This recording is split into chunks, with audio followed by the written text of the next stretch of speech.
To set up a Ledger Nano S on a new computer, start by ensuring you have the latest version of the Ledger Live software installed on your computer. Download the software from the official Ledger website to guarantee you are getting a genuine and secure version. Once the software is installed, connect your Ledger Nano S to the computer using the USB cable provided. The Ledger Live software should automatically detect the device and prompt you to set it up. If it does not, you can manually open the software and follow the prompts to initialize the device. The next step is to create a new wallet or restore an existing one.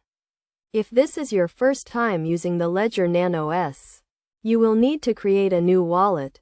The software will guide you through this process, which includes setting up a PIN code and creating a recovery seed phrase. It is crucial to store the recovery seed phrase in a safe place, as it is the only way to recover your wallet if the device is lost or damaged. Never share the recovery seed phrase with anyone, as it grants access to your wallet and all the cryptocurrencies it holds. After setting up the wallet, you will need to install the necessary apps for the cryptocurrencies you want to manage. The Ledger Live software will provide you with a list of available apps, and you can install them by following the on-screen instructions.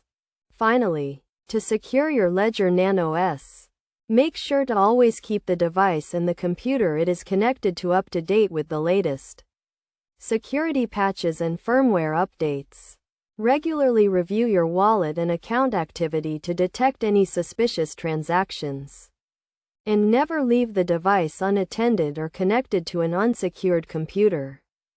By following these steps and best practices, you can ensure your Ledger Nano S is set up and secured properly on your new computer, providing you with a safe and reliable way to manage your cryptocurrencies.